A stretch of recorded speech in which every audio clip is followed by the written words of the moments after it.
Sejumlah kerabat berkumpul di Rumah Sakit Al-Auda di Gaza Utara untuk meratapi jasad anggota keluarga mereka yang tewas dalam serangan udara terbaru Israel di Gaza Utara akhir pekan kemarin.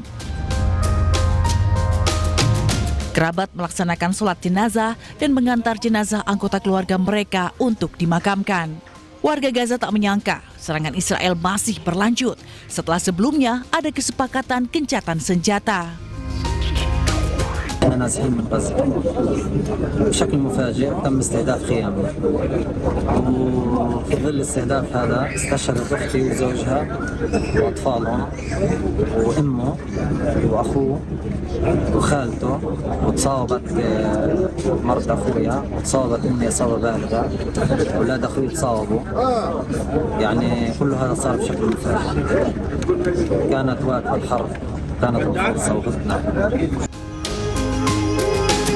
Menurut media setempat, 47 orang tewas dalam serangan itu, dengan 24 jenazah diantaranya dibawa ke rumah sakit.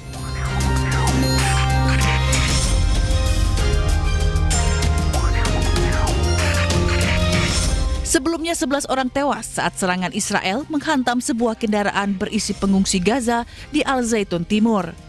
Diberitakan para korban sedang dalam perjalanan untuk memeriksa rumah mereka. Hingga berita ini disiarkan, pihak pasukan tentara Israel belum mengomentari insiden ini. Menurut pihak pertahanan Israel, tentara Israel mulai menandai garis kuning di lebih 50% jalur Gaza. Penanda khusus yang diberikan ditujukan untuk kesinambungan tentara Israel mendefinisikan garis pemisah keamanan. يحاول أن يبرر أنهم قد تجاوزوا الخط الأصفر ودخلوا إلى منطقة الخطر. كان بالإمكان على الاحتلال أن يقوم بعمليات منعهم بالطريقة ليست بطريقة القتل. ممكن أن يطلق عليهم قنابل دخان، أن ينادي عليهم بالصوت، أن يدعوهم للخروج من المنطقة لأنها منطقة. Israel mengklaim bahwa jika ada pelanggaran atau upaya melewati batas akan dibalas dengan tembakan. Adanya pembatas ini membuat gencatan senjata Israel Hamas bagaikan isapan jempol semata. Masyarakat Gaza masih diteror ketidakpastian dari sebuah kata merdeka.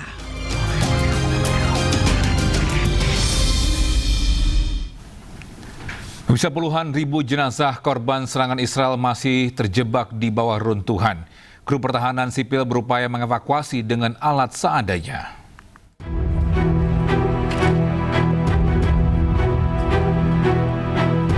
Sedikitnya 10.000 korban tewas masih terjebak di bawah reruntuhan di kota Gaza, Palestina. Kru pertahanan sipil berupaya membersihkan puing-puing menggunakan peralatan sederhana. Mereka mengaku mengalami kesulitan saat harus mengevakuasi jenazah dari puing-puing karena keterbatasan peralatan. Anggota kru mendesak percepatan penyediaan peralatan yang diperlukan akibat banyaknya warga sipil yang meminta bantuan melalui saluran darurat. Direktorat Pertahanan Sipil Palestina menyatakan bahwa timnya menemukan 103 jenazah martir dari wilayah yang dikosongkan oleh pasukan pendudukan Israel setelah gencatan senjata yang diumumkan Jumat lalu. Israel telah berulang kali menyatakan bahwa operasi militernya tidak menargetkan warga sipil dan telah menghantam lokasi serta infrastruktur Hamas.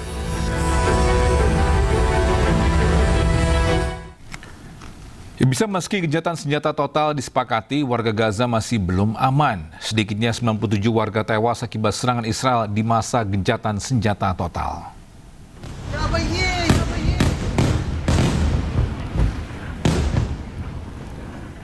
Ya, rumah-rumah warga di Gaza kembali dibombardir pada hari Minggu. Sedikitnya 97 warga Palestina tewas dan lebih dari 200 terluka. Kantor media Gaza melaporkan 80 pelanggaran gencatan senjata dilakukan oleh Israel setelah gencatan senjata total berlaku. Israel menuduh Hamas menyerang pasukannya di kota Rafah Selatan, namun Hamas membantah tuduhan tersebut.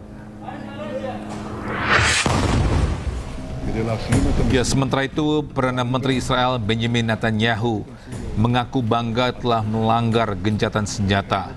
Menurutnya, Zionis telah menjatuhkan 153 ton bom di jalur Gaza pada hari Minggu.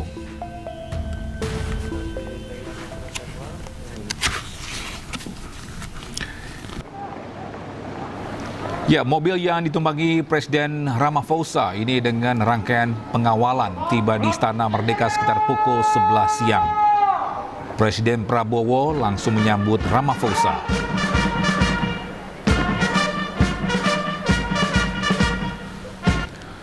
Ya, keduanya lalu berjalan ke tengah pelataran istana untuk mendengarkan lagu kebangsaan kedua negara. Ya, setelah itu Prabowo ajak Ramaphosa memeriksa pasukan jajaran kehormatan maksud kami yang berbaris di halaman istana untuk menyambut kedatangan Presiden Ramaphosa.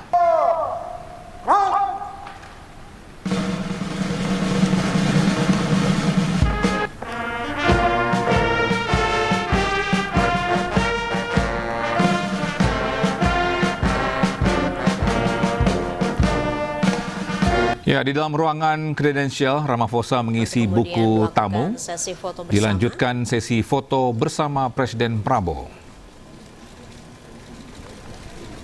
Ya, keduanya kemudian menggelar sesi pembicaraan empat mata yang akan dilanjut makan siang. Pertemuan keduanya membahas kerjasama bilateral antara negara.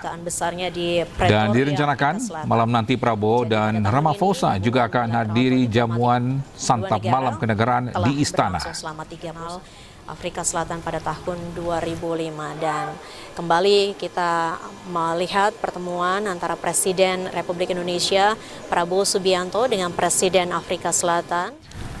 Kita beralih ke informasi lain, pemirsa. Pencairan bantuan langsung tunai atau BLT kembali dilaksanakan oleh pemerintah melalui PT Pos Indonesia. Ya, terima kasih masih bersama kami di iNews Siang. Pemirsa, peringatan Hari Asuransi Nasional 2025 menegaskan komitmen MNC Insurance Business Group dalam mendukung kesadaran masyarakat terhadap perlindungan asuransi. Komitmen tersebut menjadi dorongan untuk terus memajukan literasi asuransi demi melindungi apa yang dimiliki. Puncak acara Hari Asuransi 2025 digelar di Nusa Dua Badung, Bali. Peringatan tahunan ini menjadi momentum penting bagi industri untuk memperkuat komitmen bersama dalam meningkatkan literasi dan inklusi asuransi Indonesia melalui rangkaian kegiatan edukatif yang melibatkan mahasiswa, masyarakat umum hingga pelaku UMKM di berbagai daerah.